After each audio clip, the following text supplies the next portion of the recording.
નમસ્કાર, સ્વાગત છે આપનું લોકમંચમાં. ને ચોમાસાની સિઝન ચાલી રહી છે. આમ તો હવે એવું કહેવાય છે કે ચોમાસું એના અંતિમ સમયે પડાવ તરફ જઈ રહ્યું છે, પરંતુ જે પ્રમાણે આ વખતે રાજ્યભરમાં વરસાદ વરસ્યો ને એને લઈને જે લોકો ક્યાંક હેરાન પરેશાન પણ થયા છે, ન માત્ર વરસાદથી પણ રોડ રસ્તા અને જે ખાડાઓ જોવા મળ્યા, ભૂવાઓ જોવા મળ્યા, એમાં જે વાહન ચાલકો હેરાન પરેશાન થયા છે, ટ્રાફિકને લઈને પરેશાન થયા છે. ચોક્કસ મીડિયા કર્મીઓ તરફીથી અને મીડિયા દ્વારા પણ લોકો તરફથી પણ જે અવાજ ઉઠ્યો હતો કે ખરેખર આ વરસાદમાં જે જનતા હેરાન થઈ છે, શહેરો હોય તો રોડ રસ્તા તૂટેલા જોવા મળ્યા, ક્યાંક ભૂવાઓ જોવા મળ્યા, ક્યાંક આખા વાહનો ખાબકતા નજરે પડ્યા. અને એને લઈને એક રાવ ઉઠી કે રોડ રસ્તા દર વર્ષે આ પરિસ્થિતિ કેમ? દર વર્ષે પાણી ભરાઈ જાય તો એક જવાબ આવતો હતો કે ભાઈ વધુ વરસાદ પડે તો ચોક્કસ જગ્યાએ પાણી ભરાઈ જાય છે, તો એ ક્યાંક સ્વીકાર્ય છે. પરંતુ રોડ રસ્તાની ગુણવત્તાને લઈને ઓલવેઝ સવાલો ઉઠતા રહ્યા છે અને ગુણવત્તા વગરના રોડ રસ્તા જે બન્યા છે એને લઈને પ્રજાજનો પરેશાન છે. કદાચ તંત્ર સુધી, કદાચ રાજ્ય સરકાર સુધી આ વાત પહોંચી હોય અને એને જ લઈને જ્યારે કેબિનેટની બેઠક મુખ્યમંત્રી ભૂપેન્દ્રભાઈ પટેલની અધ્યક્ષતામાં મળી ત્યારે એમણે જે વાત કરી કે મુખ્યમંત્રીએ કહ્યું કે જે એક જ વર્ષમાં રોડ ને રસ્તાઓ બનેલા હોય, જો એ તૂટ્યા હોય તો એનો સર્વે તમે કરો. અને કેબિનેટના બેઠકમાં તૂટેલા રસ્તાઓનો મુદ્દો ચર્ચાયો. અને આમ તો વરસાદને કારણે રાજ્યમાં અને શહેરોમાં ઠેર ઠેર વરસાદ તૂટી ગયા છે, રોડ રસ્તા તૂટી ગયા છે, પણ વરસાદ બાદ મોટા ભાગના રસ્તા હવે તમે જુઓ ને તો ખખડધજ જોવા મળે છે. અને વાતો થઈ રહી છે કે એને રિસરફેસ કરવામાં આવશે, રિપેર કરવામાં આવશે, પણ ઘણી જગ્યાએ હજુ પરિસ્થિતિ જૈસે થે. બીજું કે ટ્રાફિક અને અકસ્માતોની સંખ્યા આવા રસ્તાઓને લઈને વધી છે અને રોડના કારણે વાહન ચાલકો અનેક મુશ્કેલીઓનો સામનો કરી રહ્યા છે. ત્યારે એક સૂચના મુખ્યમંત્રીએ આપેલી છે તૂટેલા રોડ બાબતે. અને એક વર્ષ પહેલાં જો રસ્તા તૂટી ગયા હોય તો એ કોન્ટ્રાક્ટરની હવે ખેર નથી, એવું મુખ્યમંત્રીના આદેશ પરથી મને લાગી રહ્યું છે. અને જે ગુણવત્તા વગરના રોડ રસ્તા બનાવ્યા છે એ કોન્ટ્રાક્ટર સામે કાર્યવાહી થશે એવી આશા હવે ક્યાંક દેખાઈ રહી છે. પણ શું એ આશા પૂરી થશે કે કેમ? શું રસ્તાઓની ગુણવત્તા સુધારવા માટે કોઈ નવી પોલિસી આવશે? કોન્ટ્રાક્ટરને એકવાર રોડ રસ્તા બનાવવાનો કોન્ટ્રાક્ટ મળી ગયા બાદ કેમ આ પરિસ્થિતિનું નિર્માણ થાય છે? શું ચોક્કસ પોલિસી બદલવી પડશે? શું પ્રોપર મોનિટરિંગ નથી થઈ રહ્યું? શું ભ્રષ્ટાચારની ગંધ આવી રહી છે? શું અધિકારીઓ અને કોન્ટ્રાક્ટરોની અને નેતાઓની મિલીભગત છે? આવા સવાલો ચોક્કસ ઉઠે અને આ જ સવાલોના જવાબ લઈશું. સાથે જ હવે લાગે છે કે રોડ રસ્તાઓના જે ભ્રષ્ટાચાર છે, આ રોડ રસ્તાના ભ્રષ્ટાચારને બ્રેક લાગશે. આ મુદ્દે ચર્ચા કરવી છે. ચર્ચા કરવા માટે મારી સાથે જોડાયા છે ભારતીય જનતા પાર્ટીના નેતા સ્નેહલ જોશી મારી સાથે છે. સ્નેહલજી, સ્વાગત છે લોકમંચમાં. ધન્યવાદ. સાથે જ કોંગ્રેસના પ્રવક્તા એવા ડોક્ટર નિકુલ પટેલ. નિકુલજી, આપનું સ્વાગત.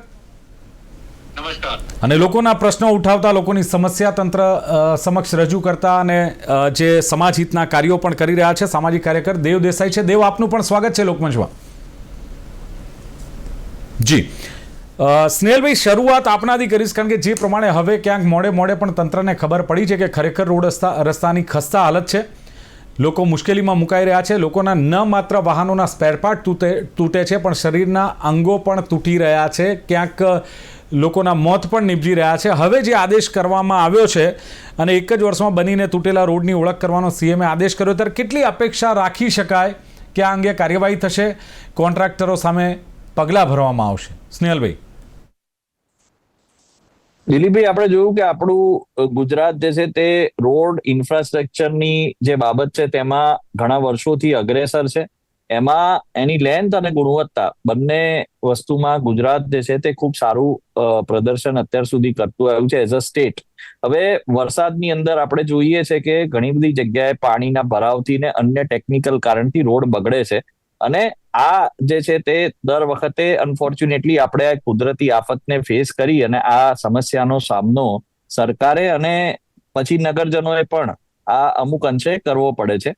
પણ આની અંદર સાવચેતીના પગલા રૂપે આપણે ગુજરાતની અંદર લગભગ 1100 કરોડ જેટલું બજેટ ઓલરેડી ફાળવવામાં આવ્યું છે.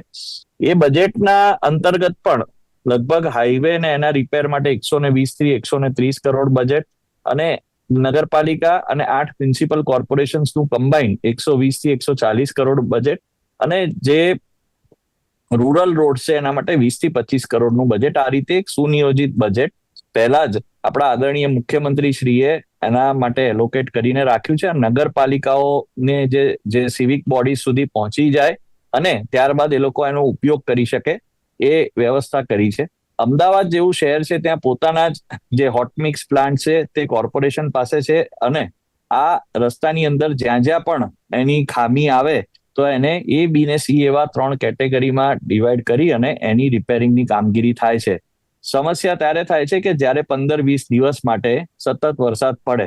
તો આપણે જોયું કે આ વખતે 15 થી 20 દિવસના ગાળાની અંદર આખી સિઝનનો 70% વરસાદ જે છે તે એક સાથે ગુજરાતમાં ખાબક્યો હતો.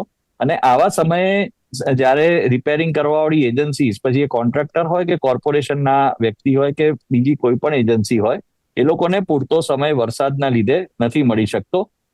એટલે આજે 15-20 દિવસનો જે ગાળો છે તે ખૂબ જ મુશ્કેલી ભર્યો હોય છે કોર્પોરેશન માટે, સરકાર માટે અને સાથે સાથે નાગરિકો માટે પણ. અને જેમ આપણે કહ્યું કે જાગૃત મીડિયા અને જાગૃત નાગરિકો જે છે તે ખૂબ સારી રીતે પણ આમાં પોઝિટિવલી પણ ભાગ ભજવે છે. અમદાવાદ મ્યુનિસિપલ કોર્પોરેશન અને બધી કોર્પોરેશને ટેકનોલોજીનો ઉપયોગ કરી અને એની એપ પણ બનાવી છે, જેના 48 થી 72 કલાકની અંદર 98 to 99% જે પણ લોકોએ કમ્પ્લેન કરી હોય એનું સોલ્યુશન લાવવા માટેની કામગીરી જે છે તે થઈ છે. પણ એક રોડ માટે આપે કહ્યું એમ બજેટ ફળવાય છે અને આપે આંકડા પણ આપ્યા કે 1100 કરોડનું બજેટ ટેકનિકલ કાર્યવાહીથી તૂટે છે, નગરપાલિકાનું બજેટ, અમદાવાદ શહેરનું બજેટ. પણ તમે વિચાર કરો કે ગુજરાતમાં એક વર્ષમાં 4800 કરોડથી વધુની આવક ટોલટેક્સની થાય છે સાહેબ, અને સામે 1100 નું બજેટ ને 120 કરોડનું બજેટ ને 125 કરોડનું બજેટ ને આ બજેટ હોય છે. તો પછી આ ટોલટેક્સના જે ઉઘરાવેલા પૈસા છે એ લોકોની સમસ્યા માટે અથવા રોડ રસ્તા માટે નથી વપરાતા, તો જાય છે ક્યાં આ પૈસા? હવે આપણે ખાસ આ ખૂબ સારો મુદ્દો ઉઠાવ્યો છે. અને આ જે હું બજેટ કહું છું એ ફક્ત રોડ જે છે એનું રિપેરિંગનું બજેટ છે. 2014માં આખા ભારતભરમાં 10 થી 11 કિલોમીટર રોડ બનતો હતો. આજે એનાથી 3 થી 4 ગણો એટલે 35-36 કિલોમીટર રોડ બની રહ્યો છે. તો મને લાગે છે કે રોડ નવા બનાવવા અને ઇન્ફ્રાસ્ટ્રક્ચરની અંદર પણ આ ઉપયોગ થાય છે. આ જે બજેટ મેં કીધું એ રોડ બનાવવાનું નથી, આ ફક્ત રોડ રિપેર કરવાનું બજેટ છે. અને જેમ આપે કહ્યું તે પ્રશ્ન તો 100% છે જ કે રોડ એવા બને કે ક્યારેય કોઈ પણ જાતનું નુકસાન ના થાય. પણ આપણે જોઈએ છે કે અમુક અનફોર્સીન કારણોસર અને ટેકનિકલ રીઝનથી આ જ્યાં જ્યાં પણ ખાડા પડતા હોય છે અને એ પ્રમાણે નુકસાન થતું હોય છે, તો એને પૂરવા માટે પણ લગભગ આ બધી જગ્યાએ એક સુનિયોજિત વ્યવસ્થા પણ કરવામાં આવી છે. અને બીજું આપને કહું, નેહલભાઈ, ખાડા એ માટે પડે છે કે જ્યારે કોન્ટ્રાક્ટરોને કોન્ટ્રાક્ટ આપવામાં આવે છે ને ત્યારે ચોક્કસ પ્રમાણમાં એની ટકાવારી લેવામાં આવે છે સત્તાધીશો તરફથી. બીજું કે એમાં ભ્રષ્ટાચાર થાય છે, અધિકારીઓનો પણ ભાગ હોય છે, અને મિલી ભગતને કારણે આ જે રસ્તાઓની પરિસ્થિતિ છે એની પાછળનું કારણ જ આ છે. સ્નેહલભાઈ, ના, આપે જે આ વાત કરી ને ફાઇનાન્શિયલ 24 અને 25 ની અંદર 4800 થી 5000 કરોડ જેટલું આશરે બજેટ નવા રોડ બનાવવા માટે આરએનબી ને એલોકેટ કરવામાં આવ્યું છે. એટલે આ જે ભ્રષ્ટાચારની વાત છે એ સ્વાભાવિક છે કે આવો પ્રશ્ન ઉઠતો હોય છે. પણ જ્યાં જ્યાં પણ આવી કોઈ જગ્યા, એનું પ્રતિશત ખૂબ જ ઓછું છે, મારે આપના માધ્યમથી લોકોને પણ જણાવવું છે. અને જ્યાં જ્યાં પણ આવો કોઈ પ્રશ્ન દિલીપભાઈ ઉઠતો હોય છે તો એ લોકો પર કડકમાં કડક કાર્યવાહી પણ સરકાર કરે છે. એટલે મિલીભગતની જો વાત આવે તો કદાચ મેળો પીપળો કોઈનો પણ થયો હોય, અધિકારીઓ સાથે કાર્યવાહી થઈ સાહેબ. આ ગંભીરા બ્રિજને લઈને વાત કરીએ કે ખોખરાના બ્રિજને લઈને વાત કરીએ કે પછી રોડ રસ્તાને લઈને વાત કરીએ, કયા એવા અધિકારીઓ કે કયા એવા જવાબદાર સત્તાધીશો સામે કાર્યવાહી થઈ? દિલીપભાઈ, આમાં ઘણા બધા અધિકારીઓને નોટિસ પણ આપી છે અને જે કાનૂની કાર્યવાહીની અંદર પણ જ્યારે પણ આવા કોઈ બ્રિજની એકાદ બે દાખલા આપો કે XYZ અધિકારી સામે કે XYZ કોન્ટ્રાક્ટર સામે આ કાર્યવાહી થઈ એવી. એવા અનેક છે. એટલે અત્યારે એક બે દાખલા આપ્યા કરતા હું આપને કહું છું કે આવા જે પણ અધિકારી છે તેની અંદર કોઈ પણ જગ્યાએ સરકારે ક્યાંય કોઈ અધિકારીનો બચાવ કર્યો નથી ને ભવિષ્યમાં કરશે પણ નહીં. એટલે કોઈને પણ આવી ડોક્ટર નિકુલ જે પ્રમાણે વાત થઈ છે કે કોઈ પણ રીતે જો અધિકારીઓનો બચાવ કરવામાં નથી આવતો અથવા તો કોઈ પણ રીતે ક્યાંક જે સત્તાધીશો છે એમનો બચાવ કરવામાં નથી આવતો, કેટલી અપેક્ષા છે કે હવે આ પ્રમાણેની એક્શન લેવામાં આવી છે નિકુલભાઈ, એને લઈને હવે આવનારા દિવસોમાં એટલીસ્ટ રાહત રહેશે, દિવાળી સુધરશે?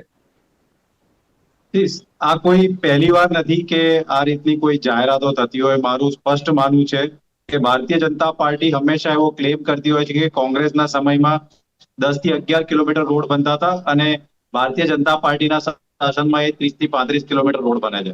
હવે 30 થી 35 કિલોમીટર રોડ જયારે બને છે એના ગુણવત્તા કયા પ્રકારનો હોય છે અને આપણને છાસવારે દેખાય છે. પ્રધાનમંત્રીએ એક હાઈવેનો ઉદ્ઘાટન કર્યું હતું ને એ જ અઠવાડિયામાં એ ધોવાઈ ગયું હતું.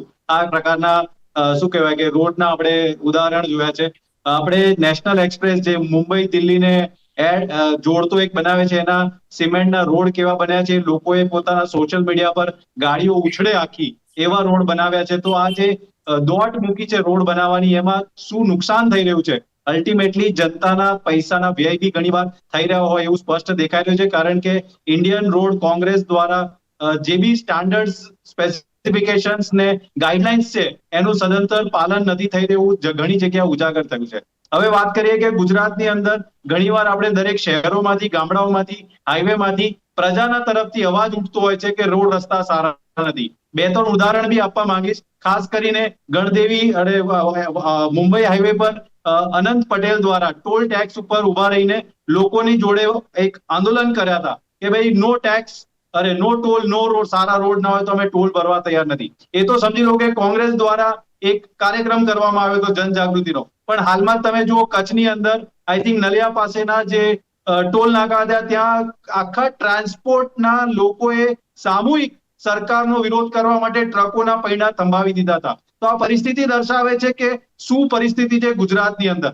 એક ત્રીજો ઉદાહરણ આપવા માંગીશ કે પગચંપી કરવામાં આ અધિકારીઓ કેટલા બધા આગળ હોય છે. એવો વડોદરાનું એક ઉદાહરણ આપવા માંગીશ કે જ્યારે વરસાદ પડતો હોય તો હોટ મિક્સ પ્લાન્ટ કોર્પોરેશનના અધિકારી એવું કહે છે કે બંધ છે કારણ કે વરસાદમાં રોડ રસ્તા ના બને. પરંતુ માનનીય ગૃહમંત્રી હર્ષભાઈ સંઘવી ગણપતિમાં દર્શન માટે આવ્યા હતા અને હોટ મિક્સ પ્લાન્ટ ચાલુ કરીને ત્યાં લેયરો પાથરવામાં આવ્યા. તો આ દર્શાવે છે કે કઈ રીતના કાર્યવાહી આ ગુજરાતની અંદર થઈ રહ્યા છે, જે આમ જનતાની દુઃખને ભૂલાવી અને જ્યારે કોઈ નેતાઓ કોઈ વિઝિટ કરતા હોય છે ત્યારે લોકોના ટેક્સના પૈસાથી એ પાથરવામાં આવે છે.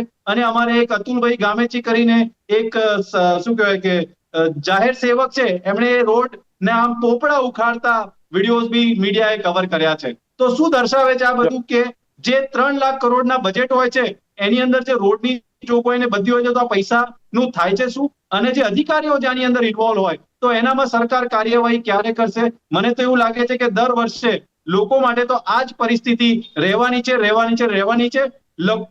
બાળકના ગાલ જેવા રોડની વાત કરતી આ ભારતીય જનતા પાર્ટીની સરકાર રસ્તાના કારણે ટ્રાફિક બી જામ થાય છે, લોકો હેરાન બી થાય છે અને પરેશાન બી થાય છે. દેવ દેસાઈનું પૂછી લઉં. દેવભાઈ, આપનું શું માનવું છે જે પ્રમાણે જનતા વચ્ચે જતા હો છો, પ્રજા વચ્ચે જતા હો છો, સરકારની કામગીરી, R&B ની કામગીરી ને રોડ રસ્તાઓની જે હાલત છે, તો એને લઈને લોકોનું શું માનવું છે દેવભાઈ?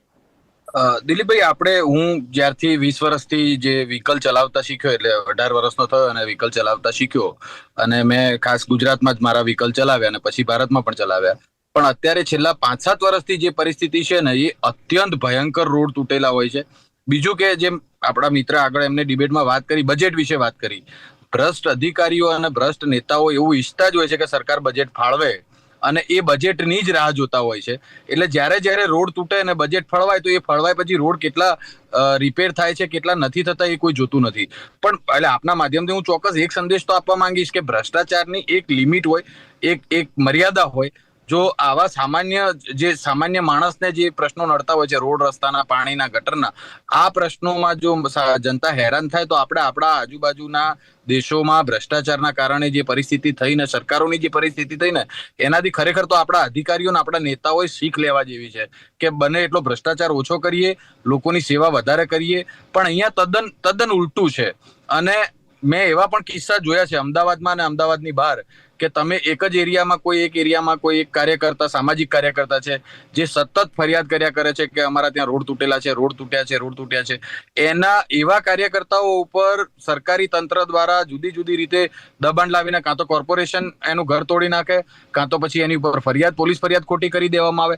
આવા દાખલાઓ જોવા મળે છે. એટલે ગુજરાતની પ્રજાને બિલકુલ માયકાંગલી કરી નાખવામાં, ખાસ કરીને યુવાનોને માયકાંગલી કરી નાખવામાં, પોતાનો ભ્રષ્ટાચાર છાવરવા માટે અને અધિકારીઓને અને મંત્રીઓને છાવરવા માટે બિલકુલ પ્રજાને માયકાંગલી કરી નાખવી છે. કોઈ પોતાનો પ્રશ્ન ઉઠાવે જ નહીં. એટલે 10 પ્રકારના તમે 1 કિલોમીટર ચાલો તો તમને 25 ખાડા ના મળે, તો એવો રોડ અમદાવાદમાં ક્યાંય જોવા નથી મળતો.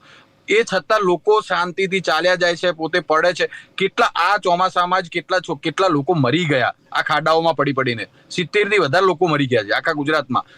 હમણાં નિકોલમાં એક પતિ પત્નીનું દંપતીનું મૃત્યુ થઈ ગયું. આ બધા પરિવારોનો મૃત્યુ અને લોકોને જે હેલ્થના ઇસ્યુ થાય છે આ રોડ ખરાબ હોવાના કારણે, આનું જવાબદાર કોણ? એ કોઈ જવાબદારી લેવાના, એટલે આપણા ત્યાં જે જવાબદેહી કાનૂન છે ને, એ કાનૂનને કોઈ લાગુ કરવા માટે કોઈ જવાબદારી લેવા માટે તૈયાર નથી. બસ અપોલોજાઇઝ કરી દે કે અમે એના માટે દુઃખ વ્યક્ત કરીએ છીએ, તમને પરેશાની થઈ, હેરાની થઈ, પણ આખા પરિવારો બરબાદ થઈ જાય છે આ રોડ ખરાબ હોવાના કારણે, રસ્તા ખરાબ હોવાના કારણે, લોકોને જે વેઠવું પડે છે એના કારણે આપણે પબ્લિક ટ્રાન્સપોર્ટ પણ એટલું બધું ખરાબ થઈ ગયું છે. કારણ કે અને મોટા હાઈવે ઉપર હું જોઉં છું કે જે પ્રકારે મોટા ટ્રક અને ટેમ્પો ઓવરલોડેડ ચાલે છે, એના કારણે જે રોડ ઉપર ખાડા પડ્યા હોય છે, એટલે તમે નાની ગાડી કે બાઇક લઈને નીકળો ને તો સીધા ખાડાઓમાં પડી જાવ, ઘૂસી જાવ અંદર, એવી પરિસ્થિતિમાં આપણા રોડ છે. અને બધું જ સારું છે એવું કેવું પડે, એનાથી ભયંકર પરિસ્થિતિ શું હોય? 2-3 સવાલ આ ડિબેટમાં ઉઠી રહ્યા છે કે તો ખરાબ રસ્તાને કારણે ટ્રાફિકની સમસ્યા થાય છે, અકસ્માતની સમસ્યા થાય છે, લોકો મોતને ભેટે છે. સાહેબ, નારોલમાં ખાડામાં દંપતી પડી જાય, ખુલ્લા વાયર એને અડી જાય અને પત્નીને બચાવવા પતી જાય, 6 સેકન્ડમાં 2 જણના મૃત્યુ થાય. સ્નેહલભાઈ, કોણ જવાબદાર? તમે વિચાર કરો કે આમાં સત્તાધીશો છે, અધિકારીઓ છે, કોન્ટ્રાક્ટરો છે, કોઈની જવાબદારી તો નક્કી કરવી પડશે ને આપણે. હું ખાલી એક વસ્તુ જરૂર એડ કરીશ આમાં. એ મારો એમને ભાઈ બોલે એની પહેલા કે એમને કહ્યું કે અધિકારીઓને સજા થાય છે. છેલ્લા 5 વર્ષનો ડેટા મેં કાઢ્યો હમણાં, તમારે આપની સાથે જયારે વાત થઈ એને પછી 5 વર્ષમાં કન્વિક્શન રેટ 0 છે. એટલે જે અધિકારીઓ ઉપર ફરિયાદો થઈ છે, જે નેતાઓ ઉપર ફરિયાદો થઈ છે, એમાંથી સજા પડી હોય કે એમને દંડ થયો હોય, એવો રેટ આપણા આખા ગુજરાત રાજ્યમાં 0 છે. 0 એટલે પછી અધિકારીઓને અને નેતાઓને એ ખુલ્લી છૂટ મળી ગઈ છે. એનો મતલબ ભ્રષ્ટાચાર કરવાની, કરપ્શન કરવાની આ ખુલ્લી છૂટ છે. યસ સ્નેહલભાઈ, સવાલ એ ઉઠી રહ્યો જેના પરિવારજનો જે ગુમાવે ને વ્યક્તિ કે મેમ્બર, એમને ખબર પડતી હોય છે કે શું દશા થાય છે. સાહેબ દિલીપભાઈ, આપણા ભાઈએ વાત કરીને તો પહેલા હું કહું કે 2023-24માં 45 એન્જિનિયર્સ ઉપર કડકમાં કડક કાર્યવાહી કરવામાં આવી છે, જેની અંદર સ્લો રિપેરિંગના લીધે એ લોકોનું સસ્પેન્શન પણ થયું છે. 2024માં પ્રી મોન્સૂન ઓડિટની અંદર 28 અધિકારીઓ, અને આ બધા હું જવાબદારી પૂર્વક કહું છું, દેવભાઈને પણ જોઈતા હોય તો એ આંકડા મોકલાઈ શકું છું. એ લોકોને મારી વાત તો પતવા દો ભાઈ, 1 મિનિટ સાંભળો. 28 અધિકારી, અરે પણ શું કર્યું એ જ હું કહું છું. તમારા પ્રશ્નનો જવાબ હું જે બોલીશ એમાં મળશે, ના મળે તો હું ફરીથી જો મને શક્ય હશે તો હું આપીશ. 28 અધિકારી 2024ના પ્રી મોન્સૂન એક્ટિવિટીના જે એમાં નેગ્લિજન્સ હતી, એ લોકોને કાં તો ટ્રાન્સફર કર્યા છે, કાં તો એ લોકોને સસ્પેન્ડ કર્યા છે. અમદાવાદ મ્યુનિસિપલ કોર્પોરેશનની અંદર 2023થી 25 સુધીમાં પોર્ટહોલ ને એની નેગ્લિજન્સના લીધે જે બી તકલીફ થઈ હતી, એમાં 7 અધિકારીઓને સસ્પેન્ડ કરવામાં આવ્યા છે, અને 48 કલાકની અંદર જ આ કામગીરી થઈ છે. ની અંદર એક મને અડધી મિનિટ આપો મારી વાત. ના, મારે અડધી મિનિટ આપો. મને સુરતની અંદર 5 એન્જિનિયરોને પેનલ્ટી કરવામાં આવી છે, જેમાં સેલરી કટ છે. વડોદરા અને રાજકોટમાં 2 થી 3 ને સસ્પેન્ડ કરવામાં આવ્યા છે. એસીબી નો ટ્રેપ આજે ભાઈ કન્વિક્શન રેટ 0 જે કહે છે ને, એ હું જનતાને કહેવા માંગુ છું કે એટલે નથી કે એન્ટી કરપ્શન બ્યુરો ની અંદર 10 થી 12 કેસીસ લાસ્ટ 13 વર્ષમાં છે અને ચાલી રહ્યા છે. એટલે આ રોડ રસ્તાના જ છે. એન્જિનિયર્સ જે એન્જિનિયર બ્રાઇબ્સ લેતા હતા, એની અંદર આ જે કેસ છે 10 થી 12 કેસીસ જે છે લાસ્ટ 3 વર્ષમાં એ નોંધાયા છે, અને સરકારે આની અંદર કોઈ પણ જાતની દખલગીરી નથી કરી. આ બધું સદંતર પારદર્શક રીતે થાય છે. પણ સાથે તમે કીધું એ જવાબદારી કોની? જવાબદારી કોઈને ઈજા થાય, કોઈને વાગે, કોઈ પડી જાય તો એ જવાબદારી કોની, એ ખૂબ જ મહત્વનું છે. અને મને લાગે છે કે એની અંદર પણ સરકારે જ્યાં બી એનો રોલ નિભાવવાનો છે તે નિષ્ઠાથી નિભાવે. આંકડા સ્નેહલભાઈએ આપ્યા કે ભાઈ આટલા અધિકારીઓને અથવા આટલા એન્જિનિયરોને ટ્રાન્સફર કરી, આટલાને સસ્પેન્શન અને ટ્રાન્સફર એ સજા નથી મારા માનવા મુજબ. ટ્રાન્સફર એ સજા નથી. તમે ભ્રષ્ટાચાર લાખો કરોડો રૂપિયાનો અમદાવાદમાં કરી લીધો અને તમને ટ્રાન્સફર થઈ ગઈ વડોદરામાં, ત્યાં હવે ભ્રષ્ટાચાર કરશો. કન્વિક્શન રેટ એટલે સરકારે એવો દાખલો પૂરો કરવો જોઈએ કે આ વ્યક્તિએ જેટલો ભ્રષ્ટાચાર કર્યો છે એની પ્રોપર્ટીઓ સીલ થાય, એના ઘર પાડો ને બુલડોઝર લઈને, ખબર પડશે. એવું કશું કરવું નથી, કારણ કે બધાની મિલીભગત છે. ના, આમાં ખોટી વાત છે. હું તમને કહું, એન્ટી કરપ્શન બ્યુરોના પ્રમાણે દિલીપભાઈ, આ ખૂબ જ મહત્વનું આપના માટે દર્શકો માટે છે કે કન્વિક્શન રેટ એની અંદર ડિપાર્ટમેન્ટમાં 40 થી 45% છે. પણ અને સાહેબ છેલ્લા overall 3 વર્ષમાં હા તો ચલો એને સાઈડમાં મૂકી દો, કદાચ ઓવરઓલ છે તમે હા, સ્વીકારતા overall નથી. એ તમે સ્વીકારતા નથી. પ્રમિત થઈશું આમાં ઓવરઓલ. હવે રસ્તાની વાત કરો કે એમાં છેલ્લા 3 વર્ષમાં હું એ જ કહું છું, છેલ્લા 3 વર્ષમાં આ જે છે R&B અને બીજા રોડના વર્ક માટે સ્પેસિફિકલી 3 કન્વિક્શન છે.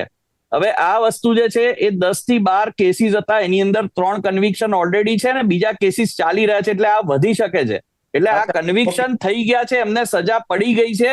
એટલે મારા મિત્રને મારે કહેવાનું કે જરા એમની ડેટા પ્લીઝ ફરીથી ચકાસે. આપની પાસે તો 3 માંથી 1-2 ના નામ તો હશે ને અંદર, તમે જોઈ રહ્યા છો ડેટા, તો એ નામ આપો ને. એટલે હું દેવભાઈને કહું છું આ છે કન્વિક્શન રેટ 0 નથી. હા, એટલે આમાં દિલીપભાઈ આ નામ આપવાની જે વાત છે ને એમાં એવું છે કે એ જે પણ સજા પડી એ છે, પછી હું કહીશ તમે એમ કહેશો એમનું સરનામું આપો, પછી એમ કહેશો કે એમના પરિવાર. ના એવું એટલે આ કોઈ પદ્ધતિ નથી. તમે આ રીતે જે પ્રશ્ન કરો છો કે એમના નામ આપો, પછી કહેશો કે અટક આપો, પછી એમના પિતાજીનું નામ આપો, પછી એ કયા ડિપાર્ટમેન્ટમાં હતા એ આપો, પછી એમને કેટલી સજા થઈ હતી એ આપો, પછી જજ કોણ હતા એ આપો, પછી એમના પરિવારમાં કેટલા લોકો હતા એ આપો, એમના પૈસા કેશમાં લીધા હતા, ચેકમાં લીધા, સોનામાં લીધા હતા એ આપો. હવે આવા બધા પ્રશ્નોનો જવાબ આપીને સમયનો વ્યય કરવા બદલે આપણે જો સ્વીકારીએ કે ભાઈ કોક અહીંયા ખોટો ડેટા પીરસી રહ્યા હતા અને મેં નમ્ર પ્રયાસ કર્યો એને સુધારવાનો, તો એની અંદર પ્રશ્નો મને લાગે છે કે એનો આપવાનો અહીંયા ઔચિત્ય નથી લાગતું મને. કોઈ શોખ નથી સમય બગાડવાનો, તમે સમય બગાડી રહ્યા છો. નામ નથી એટલું જ આપણે કહેવાનું છે, બાકી કોઈ ચર્ચા જ આમાં નથી આવતી. પરિવારના કન્વિક્શન છે, કન્વિક્શન છે, કન્વિક્શન છે, નામ હોય કે ના હોય, કન્વિક્શન છે. અને એવું ડંકાની ચોટે કહું છું કે 2 થી 3 કન્વિક્શન થયા છે. આની અંદર તપાસ કરી લે. અને R&B ના થયા છે ને રોડની લગતી જ બાબતમાં ને રોડને લગતી જ મેટરમાં થયા છે ને 10 થી 12 અત્યારે ઓલરેડી કેસીસ ચાલી રહ્યા છે. સમયની મર્યાદા છે, પ્લીઝ. દેવભાઈ 3 કન્વિક્શન રેટનું એમણે વાત કરી કે 3 છે, આમાં આપનું શું કેવું છે? મારી પાસે જે ડેટા છે એ મુજબ કન્વિક્શન નથી. અને એક જાગૃત નાગરિક તરીકે, ગુજરાત રાજ્યના નાગરિક તરીકે મારી એ ફરજ છે કે હું સરકારને પ્રશ્ન પૂછું, નામ પણ પૂછી શકું, એડ્રેસ પણ પૂછી શકું, સજાનો ટાઈમ પણ પૂછી શકું. એ બધું મારી ફરજ છે. અને એ જણાવવું જે સત્તા પક્ષમાં છે એની ફરજ છે. ના જણાવવું કે સમય વેડફાય, સમય શેનો વેડફાય? આટલા બધા લોકો હેરાન થાય છે, આટલી બધી ભ્રષ્ટાચાર છે, અને આપણે એનો જવાબ આપવામાં સમય વેડફાય. આઈ ડોન્ટ થિંક સો કે this is the answer. Nikulbhai, કેટલી અપેક્ષા છે તમને શોર્ટમાં? નિકુલભાઈ, જે પ્રમાણે સરકાર કરી રહી છે, આંકડા પણ સ્નેહલભાઈ આપણને આપ્યા જ છે. સરકાર જોડે એક નાગરિક તરીકે અને વિપક્ષ તરીકે એક જ માંગણી છે કે જ્યારે બી કોન્ટ્રાક્ટના ટેન્ડરિંગ પાડવામાં આવે ને એ રોડ જે બની રહ્યા છે એની ગુણવત્તા પિરિયોડિકલી તપાસવામાં આવે અને એ બરાબર બન્યા છે કે નહીં. કારણ કે ભૂતકાળમાં બી સરકારે 5 વર્ષના કાયદાની જોગવાઈ કરી હતી કે 5 વર્ષમાં રોડ તૂટે તો ફરીથી એ કોન્ટ્રાક્ટર દ્વારા બિના કોઈ ખર્ચે એને જ બનાવવાનો રહે છે. તો આ નિયમો ક્યાં જતા રહ્યા અને ઢાંક પીછોડો કેમ કરવામાં આવે છે? નવા બજેટની ફાળવણી શું કરવામાં આવે છે? પબ્લિકના નામે આ લૂંટવાનું બંધ કરો. ઓકે, તો સવાલ એ છે કે જે પ્રમાણે સ્નેહલભાઈએ કહ્યું કે રોડ રસ્તા, મને એક જ મિનિટ આપજો. મેં તમારા માટે નામ મંગાવી લીધા છે. આપના માટે રમેશચંદ્ર પટેલ જે આસિસ્ટન્ટ એન્જિનિયર હતા રોડ એન્ડ બિલ્ડિંગ ડિપાર્ટમેન્ટ સાબરકાંઠાના, એ 2022 ની અંદર કન્વિક્ટેડ હતા. Maheshbhai Prajapati deputy engineer Ahmedabad municipal corporation ને હર્ષોકભાઈ રાઠોડ એ additional executive engineer panchayat road Rajkot. આ 3 કન્વિક્ટેડ વ્યક્તિઓ છે. એટલે કદાચ દેવભાઈને આનાથી સંતોષ થયો હશે અને મેં બી એક સરકારના પ્રતિનિધિ તરીકે પ્રયાસ કર્યો છે મારો એમને જેટલી માહિતી છે પૂરી પાડવાનો. જી પૂછ્યો તમારે? ચોક્કસ. આ કન્વિક્શન જે છે થયા છે ને એમની ઉપર કેસ બહુ જૂના હતા. મેં છેલ્લા 5 વર્ષનો ડેટા કાઢ્યો છે, એમાં કોઈ કન્વિક્શન નથી. એ જૂના કેસને 2 વર્ષ 5 વર્ષ કેસ ચાલી અને પછી સજા પડી હોય એ કદાચ 10 વર્ષ પહેલાના કેસ છે. Thank you. બંને પોતપોતાની રીતે સાચા હોય એવું બની શકે, પણ સ્નેહલભાઈએ કહ્યું કે રોડ રસ્તા બનાવવામાં રાજ્ય સરકાર અગ્રેસર છે, શહેરોમાં પણ રોડ રસ્તા બની રહ્યા છે. ટેકનિકલ કારણ કોઈ હોઈ શકે, સ્નેહલભાઈનું કહ્યું કે તૂટી શકે છે, પણ ક્યાંક એમણે કહ્યું કે બજેટ જે ખાસા એવા આંકડા પણ એમણે આપ્યા રોડ રસ્તા માટેનું, ને એમણે જે આંકડા આપ્યા મરામત રોડના રિપેરિંગના આંકડા આપ્યા છે, એ સિવાય પણ ટોટલ બજેટ પણ એમણે આપ્યું. એટલે કરોડોનું બજેટ છે, નો ડાઉટ. અને રોડ રિપેર પણ થઈ રહ્યા છે. એમનું કેવું છે કે ભ્રષ્ટાચાર થયો તો એની સામે પગલા પણ ભરાયા છે. સજાઓ પણ થઈ છે. નિકુલ પટેલે કહ્યું એમ કે આ પહેલી વાર નથી બનતું. કોંગ્રેસ 10-15 કિલોમીટરના રસ્તા બનાવતી હતી અને ભારતીય જનતા પાર્ટી 30 થી 35 કિલોમીટરના રસ્તા બનાવે છે. ચલો માન્યું એમનું કેવું છે, ટેકનોલોજી વધી છે પણ ગુણવત્તા જળવાઈ છે એ પણ એમણે કહ્યું. અને રોડનું ઉદ્ઘાટન થાય ત્યારબાદ જ રોડ 6-12 મહિનામાં ધોવાઈ જાય તો એ કયા પ્રકારની ક્વોલિટી છે, અને એને જ લઈને એમણે કહ્યું કે કચ્છમાં ટ્રાન્સપોર્ટરોએ નો રોડ નો ટોલ આ પણ એક ઝુંબેશ ઉપાડી છે. અને ચાલુ વરસાદે હોટમિક્સ પ્લાન્ટ ચાલુ થઈ જાય અને ગૃહમંત્રી આવતા અને એમના માટે રસ્તા બને, આ સવાલ વિપક્ષ તરીકે ઉઠાવ્યા છે. એમનું કહેવું છે કે મોનિટરિંગ પ્રોપર થવું જોઈએ. અને દેવ દેસાઈએ કહ્યું એમ કે 5 થી 7 વર્ષથી સ્થિતિ બહુ જ ગંભીર છે અને જે અધિકારીઓ છે, નેતાઓ છે, એ બજેટની રાહ જોતા હોય છે ક્યારે રોડને રસ્તાના બજેટ ફરવાય. અને બીજું કે અન્ય દેશોમાંથી પણ શીખ આપણે લેવી જોઈએ કે કઈ રીતે આ રોડ રસ્તા બનતા હોય છે. અને કોઈ સામાજિક કાર્યકર જો આ અંગે અવાજ ઉઠાવે છે તો દેવનું કહેવું છે કે એમની પર દબાણ લાવવામાં આવે છે, એમના ઘર તોડી નાખવામાં આવે છે, હેરાનગતિ કરવામાં આવે છે. પણ ક્યાંક જે 5 વર્ષમાં કન્વિન્શન રેટ છે એમનું કેવું 0 છે. પણ સ્નેહલ જોશીએ જે પ્રમાણે જવાબ આપ્યો તો 3 જણને સજા પણ થઈ છે અને ઘણા સામે કાર્યવાહી પણ થઈ છે. એટલે હવે એક અપેક્ષા રાખીએ કે રોડ રસ્તાના ભ્રષ્ટાચારને જો આ રીતે સિરિયસ સરકારે લીધું છે, જો ખરેખર લીધું છે અને જો ખરેખર પગલાં ભરાશે તો રાહત જનતાને મળશે. ચર્ચાનું સમાપન કરીએ. સ્નેહલ જોશી, નિકુલ પટેલ અને દેવ દેસાઈ ત્રણે જોડા ખૂબ ખૂબ આભાર. Thank you very much. Thank you. તો દર્શક મિત્રો, આ હતી ચર્ચા. રોડ રસ્તાના ભ્રષ્ટાચારને લાગશે બ્રેક, સમય બતાવશે. ફરી મળીશું. જોતા રહો.